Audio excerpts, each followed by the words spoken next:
কষ্টকল্পিত বইতে লিখে গেছেন যে শ্যামাপ্রসাদ একেবারে শেষ মুহূর্ত অবধি চেষ্টা করেছেন হিন্দু মুসলিম ঐক্যের মধ্যে থাকুক, এবং কিন্তু 1946-এ কলকাতা এবং নোয়াখালী দাঙ্গা তার মন ঘুরিয়ে দিয়েছিল। এটা একদম এভিডেন্স, বইয়ের নাম বললাম, দেখতে পাবেন। ফলে তিনি যে শেষ মুহূর্ত অব্দি ঐক্যটা চেয়েছিলেন, যখন আর অন্যতা দেখেছিলেন তখনই কেবলমাত্র বাংলাটা ভাগ করার কথা এসেছিলেন। এটা একজন কংগ্রেস রাজ্য সভাপতি বলছেন।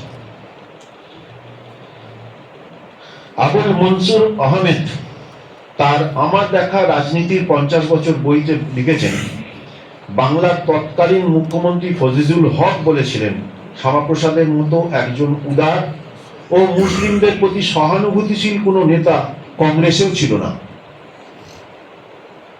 এটা একজন মুসলিম নেতা তার বইতে লিখছেন ফজিলুল হকের। এরকম অন্তত 30টা এভিডেন্স আছে। আর শ্যামাপ্রসাদ মুখার্জির দাবি যে সঠিক ছিল, যে ওখানে গেলে 45% হিন্দু থেকে যাচ্ছে, তাদের কি হবে ভবিষ্যৎ, তার জলজান্ত উদাহরণ হচ্ছে যে একজন নেতা যোগেন মন্ডল থেকে গেছিলেন বাংলাদেশে, মন্ত্রী হয়েছিলেন। পরিণতি 3 বছরের মধ্যে রাত্রিবেলায় ফুল ফ্যামিলি পালিয়ে এসেছিল। তাহলে যেসব তার কথায় যারা থেকে গেছিল তাদের কথা না ভেবেই তিনি পালিয়ে এসেছিল।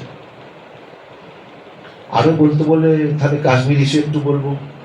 যাই হোক, আমি তাহলে বাকিরা বলবে না, বেশি দূর বলবো না।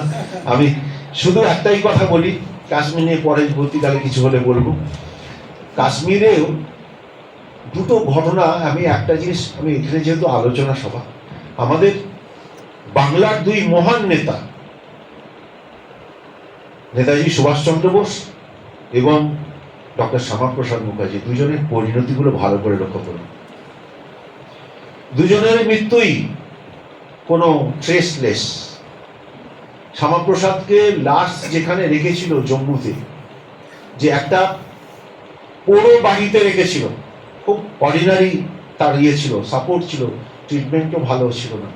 শেষে একদম মানে আমি একটা ছোট্ট চালাবো, যেখানে বিভিন্ন বিশিষ্ট ব্যক্তির বক্তব্যগুলো আছে, শুনবেন।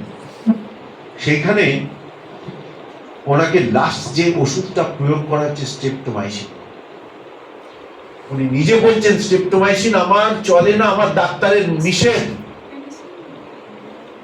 আমার এটা চলে না। পরপর 3টে প্রয়োগ করেছিলেন এবং তারপরে তিনি তার হার্ট অ্যাটাকে মারা হয়। আমি আর বেশি বলবো না, বাকিরা বলবে। আমি শুধু শেষে আমার একটা ছোট্ট ভিডিও ক্লিপ আছে, আমি চালিয়ে দিচ্ছি, সেটা একটু দেখাও।